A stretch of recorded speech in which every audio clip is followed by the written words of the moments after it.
let's move on to back to. I told you we would revisit the psychological aspect of coming back.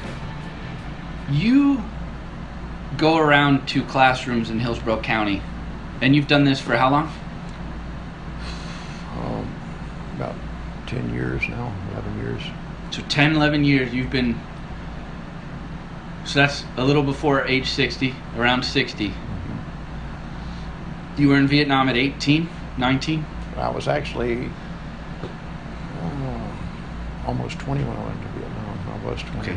So, and then you left Vietnam 21, 22? Mm-hmm. So 22. For 40 years, you didn't speak about this. No. Why? One, you wanted to try and forget as much of it as you possibly could. And two, when you came back and you saw what was going on as far as the protests and the unpopularity of the war and all that kind of stuff, you really, and I say it in the classroom too, you're really thoroughly convinced nobody wants to hear it. And with me, probably one of the more ironic points was when I came back, I still had 15 years left to do in the military because I'd already decided I was going to stay in for 20, and then became a drill sergeant.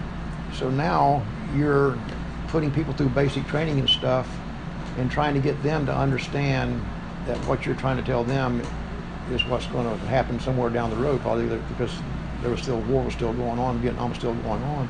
There was a good chance they were going to Vietnam. But and you talked a little bit, and we didn't go into great details in basic training and stuff about Vietnam, even though I'd been there, and my trainees knew I'd been there and so forth. So what little bit you talked about it during training, during the work day, was all you talked about. When you went home, nothing. And I tell the kids in the classroom, my wife and 2 daughters had no idea what I did or what it was like in Vietnam until I was doing these. And 5 or 6, 7 years ago, my wife and my 2 daughters both went to one of the schools with me during the presentation, and they watched the movie We Were Soldiers.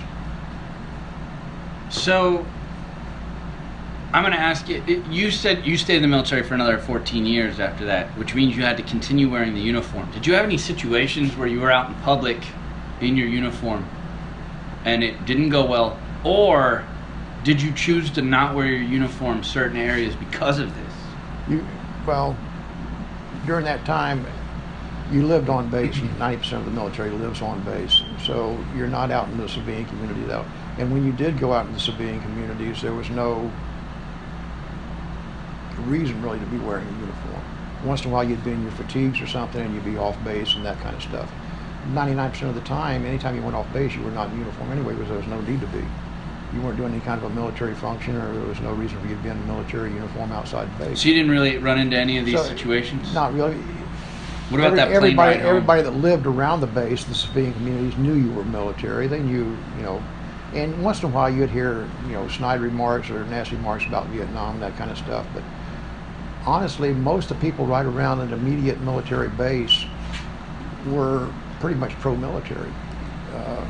Because usually the civilian community around the base was supported by the military. Without the military there, they'd drive and blow away. So it was more of a pro-military situation. Now, once I got to be a recruiter and I'm out in the civilian community like Los Angeles, in California, it was a hotbed for protesting and the hippies and the flower children and make love, not war and all that bullshit. California was a pretty rough place, militarily speaking. Well, you told me, this is on a side note, that it took you an hour to get home. Sitting in your car in your uniform, any problems? No. Because you're usually in traffic. Yeah. You never had anybody just like... No, not normally, but no, they were too busy trying to read a book. Your war. They were too busy reading a book while they were driving. Yeah, that's the old texting and driving. It was like this. Yeah, exactly. Honestly, you'd be driving in the freeway, especially if you were caught in the wrong time of the day and the traffic was stop and go every 300 feet. They'd have books propped up on the steering wheel, newspapers. Let them read the newspaper, But never a problem. Because all we hear, and this is probably just like we talked about earlier, the news tends to tell the stories that are the most elaborate. Right. The red paint being thrown on soldiers, you know, the baby killers, the murderers, not an experience? Not after that portion, because then Vietnam was pretty much over with. When I went on recruiting duty, Vietnam was over with. 72? Was ending. Well, actually, it was still going because I went on recruiting duty in I know we kind 75. I went on recruiting duty. left. The war was ending. And then we decided to Right. let North Vietnam move in, and then we Right. really got out. But I went on recruiting duty in 75, which is basically That's the what it year was. the Yeah, end we were leaving. ended. So, and you didn't see a lot of that unless you got up into the San Francisco area. Sometimes they'd have protests out at the airport, LAX, or someplace would have some kind of a protest. But once the war ended, then that sort of things really died down a lot. And there was a lot of people, some of the animosities and stuff they still held, but it wasn't that bad of a thing.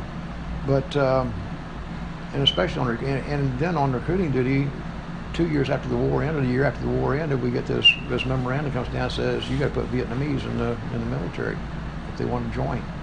So, you know, here you're trying to shoot him one day, and Yeah. 2 years later you're putting him in the I army. always was under the impression that if you knew someone was South Vietnamese and they were in the South Vietnamese army and things like that, because there are stories of these very close relationships between U.S. soldiers and South Vietnamese soldiers, that there was a kinship, this brotherhood as well. Not, of course, the same as an American soldier, but maybe not in the Army infantry, but you guys have worked very closely with the South Vietnamese army. I was never overly impressed or, you know, faithful or trustworthy with anybody from the South Vietnamese army or anybody. You just didn't trust anybody outside of your own uniform, and when And you get now down you to- have to integrate them. Well, it gets down to they could have been North Vietnamese. They could have been in the North Vietnamese army. I don't know. As long as they had a green card, you know, they were eligible to go in the military. We talked about something the other day, and I meant to bring it up earlier when we were talking about the brotherhood, but this works with the integration aspect. You were once approached by someone when you came back from the war in terms of race. Mm-hmm. And growing up in Brandon, Florida, probably not a lot of African American people back in the 50s and 60s, right?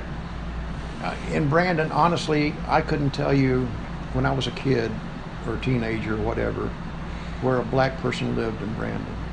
You never saw one. And So the there's schools were definitely a integrated. mindset. They went to their own high school. In fact, I think all the blacks at that time went to Plant City High School, or in Tampa, Hillsborough or Jefferson, or one of those high schools. We didn't have integration in Brandon High School and all the high schools in this community. And was racism? Oh hell, it was. You know, there was no hiding it. There was no, you know, no hard feelings about hiding it or anything. My dad, and I think I told you once before, my dad was probably a bigger racist as anybody was. And yet, I didn't know where he lived, but when we lived out by the river in Lithia, there was a black man that lived out there. He'd come by the house and say, "Hey, Irvin, let's go fishing." And Dad jumped, "Okay, let's go." Yeah, that's why racism is such a And weird thing. He had fished with him all day long. Any time, and I can't remember this guy's name off the top of my head. Anytime he'd come by and say, "Hey, let's go fishing, Irvin," that was my dad's name. Yeah, let's. My dad loved fishing. He didn't give a damn who he was. He'd go fishing with him. But in the next breath, they'd turn around and call him a nigger. So And, that's why I don't get racism. I don't get it. I know it's there. And if somebody would ask me, "Were you a racist when you were a teenager?" I don't know. I was never around them. You know, I didn't look at it that way. So explain before. No experience. Once you You got enter in the military. Boom. Lower socioeconomic groups. No college. As soon Go to the war. As soon as I got to the reception station, I got to the reception station at Fort Knox, where I went to Fort Carson for basic training. All of a sudden, there's blacks from Chicago, New York, everywhere, and you could immediately see a growing up difference or a culture difference, you know. And that was my first. I'm 18, almost 19 years old, whatever. That's my first taste of being around black people. Yeah, different culture. Yeah, and I honestly, just from my upbringing and stuff, I caught myself a couple times almost saying things that, "Hey, you can't say that," type thing. And but it never bothered me for the 3 years I was in the military. When I got to Nam, believe me, was there black and white problems in Vietnam? Probably there were.